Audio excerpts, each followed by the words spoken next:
So welcome to the Global Discussion. I'm Simon Hodgkins, and this is a discussion with creatives, leaders, and thinkers. Today, I'm delighted to be joined by Krissy Gibson. Krissy, you're very welcome to the podcast. You're also quite famous here in Ireland because you appear on a television show called Ireland AM. You're quite often featured as somebody when they come to the food section, as a lot of these sort of TV programs do. You're often the person there discussing the latest recipe, Right. making our mouths water. Could you tell us maybe a little bit about that? How did you get into the TV world, Krissy? Do you know something? It is the funniest thing. Well, first of all, getting into that particular show, it's all everything has come from my customers, including that. I had years ago when I first started the business, we were doing food markets, on the weekends. Loads of fun. And that was face to face. We got to meet our customers, give samples out, people got to know our product. And one of the ladies who used to come into our Sunday market was heavily pregnant. And when she went in to have her baby, she had me deliver some cupcakes to the midwives on her floor of the hospital who helped her deliver her baby. And so I brought cupcakes in to everybody to say, thank you, great job bringing our baby into the world. And then she ordered a couple more times for me, baptism, first birthday. And then I got this email from Ireland AM out of nowhere saying, yeah, my sister loves your cakes. And she said I should contact you. You might be great for the show. And I said, who's your sister? And it turned out it was this customer of mine. So God bless her. But yeah, and it's funny enough because I randomly had a TV background. So sort of combining those two passions is And sort and of did the TV studio production company, did they know about your TV background, or was it no, purely on the strength of the cupcakes? totally coincidence. They had no idea. In fact, my maiden name is Chris Edlund, Edlund. It's a Swedish name. My dad's Swedish. My married name is Krissy Gibson. So they would have had no way to know, because any TV or film I did was with my maiden name, Chris Edlund.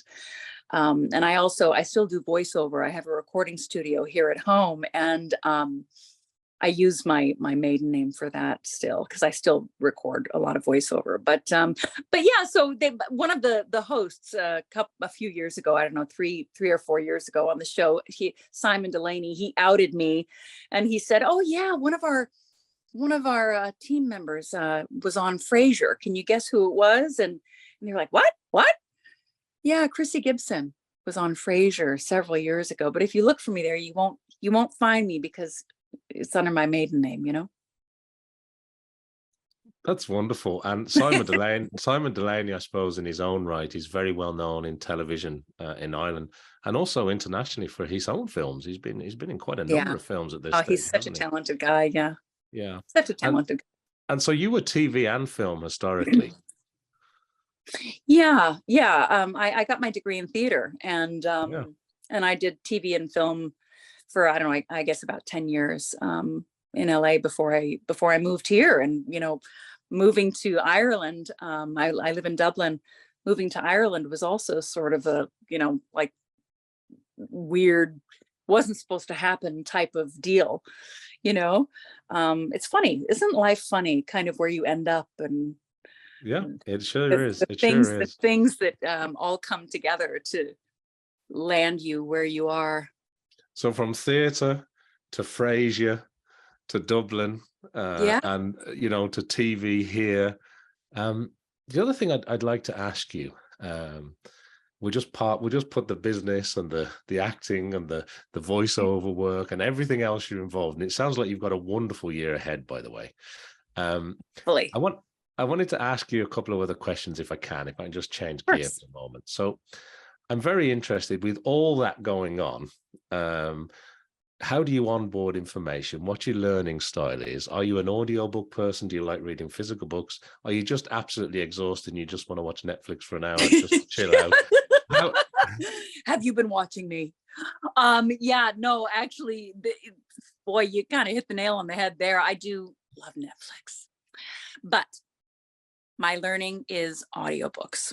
I have an account with Audible, that my husband Kevin set up for me. And with this subscription, I have a free book every month, and then I'll supplement it with a few books that I'll buy here and there. But it's not a free book every month. I pay for it with my subscription, but I have built up quite a nice library of audiobooks. And right now I'm listening to 1984, George Orwell, but I also, I forgot the name of the lady who wrote this book, but it's called Fast Like a Girl. Intermittent fasting is something that I'm looking at. And so listening to this audiobook, Fast Like a Girl, is kind of next in my queue. Dr. Mindy Peltz. That's it. Did you just Google it? I did. That's her. And she narrates it herself. And I love that when authors narrate their own books. It's great. Very good. The other question I'd like to ask you, Krissy, is about people that you admire, people that have inspired you throughout your life. And that might be somebody back in your childhood. It might be somebody recently with some of that great business advice you said you received. But when I ask you the question, who do you admire? What kind of people inspire you? What springs to mind? That's a great question. And a few people spring to mind, actually. The first person that springs to mind is my friend Jeannie, who's no longer with us, but she was a great example of an unconditional friend. And, she's the type of friend with whom I never even had an argument. And it just so happens that I raised her kids. So, I've always got her with me. And she influenced my life greatly, and in a way that we certainly never planned. And then also there's another one. There's Mr. Shomas, who was my high school speech teacher and director of many of the high school musicals I did. He encouraged me to believe in myself. And I don't think that at that age I was getting that anywhere else. And he also taught me resiliency. I didn't know it at the time, but he taught me resiliency. And I think the last person who's worth mentioning is my dear friend Allison P., who has helped me in my journey of recovery. I happen to have 23 years of sobriety. I'm a recovering alcoholic. And, I got sober in Los Angeles, where it's sort of a dime a dozen. It's very common. Recovery is very encouraged in LA, and very, very deeply supported. And I have found that in Ireland, it isn't as talked about. And, I think that if I'm not talking about it, and if I have to keep it a secret, then I lose out on the chance to help somebody else. Because the only reason I'm still sober today after 23 and a half years is because other people like Allison have given their time and love and care and attention to me for free, only out of her own experience and generosity of spirit. No, I really like that. Thanks so much for sharing those three great examples, Krissy. It's so important, isn't it, that those topics and those people in our lives that can help us through difficult times, that can provide that advice and support us. And you also mentioned you're a teacher.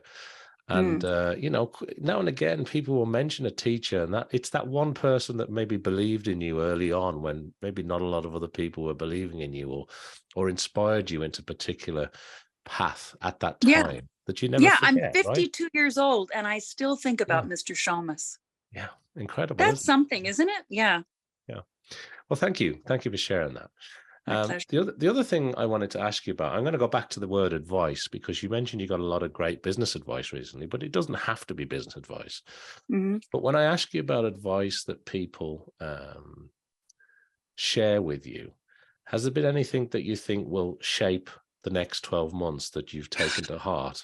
Oh, one of them is certainly going to be, sorry about this, but not reading a lot of the comments on social media. Actually, no, I will edit that answer. My answer is not reading any comments on social media, because I have found that, and I haven't in a good while, to be honest, I have found that whether good or bad, I can only come out of it with a skewed perception of myself. Better just to focus on who I know I am and leave all the rest aside. For example, if somebody says that I'm so great, I'm going to walk around the rest of the day thinking I'm so great, and I prefer to be right-sized. And if somebody says I don't know what I'm doing, as they have done, well, what am I going to do? Spend the rest of the day thinking I don't want to know what I'm doing? When of course I know what I'm doing. So no good can come out of reading the comments on social media. And what I did was I hired someone else to do my social media for me. I only do my social media when I'm doing the television show.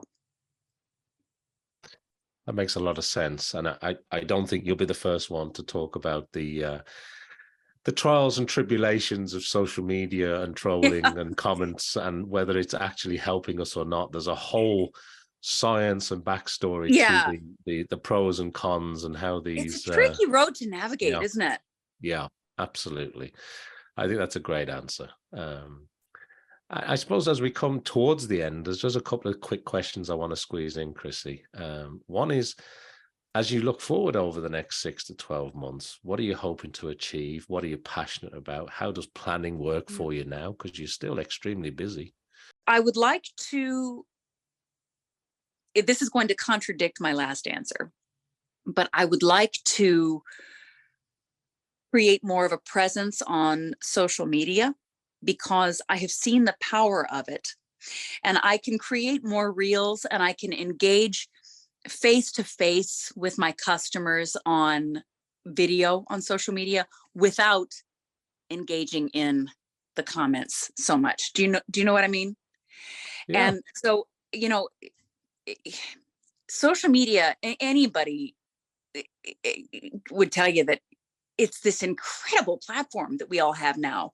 It's sort of just happened. It's fallen into our laps that we have this means of reaching so many people right away. And if you're not spending money on social media advertising, it's free. So there's a lot to gain from creating a good social media presence for yourself. Now, I've taken myself off of Twitter.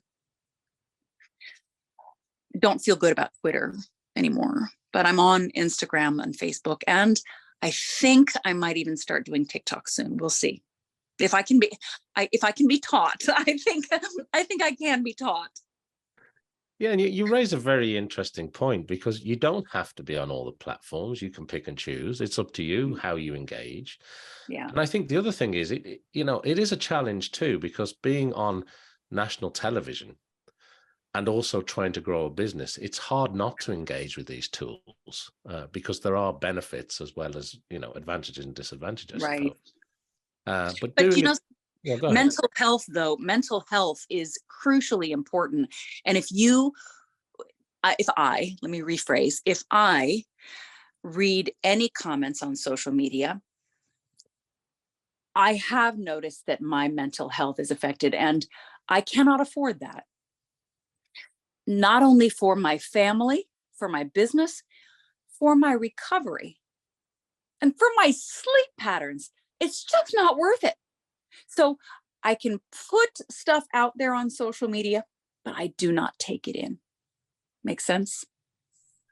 Yeah, I think social media, doom scrolling, applications and smartphones have an awful lot to do with broken sleep patterns and sleep behavior and mental health. So I don't think you're alone in voicing that concern, Krissy. I wanted to thank you, Krissy, for taking some time out to be with us here on the Global Interview today. Thanks to everybody who's been watching or listening around the world. Make sure you like, follow, subscribe, do all the things I need you to do to help support this podcast. And of course, I hope you join me back here for more discussions with creatives, leaders, and thinkers. So thank you, Krissy. It's been wonderful to catch up with you today. Thank you, Simon. It was so good to see you.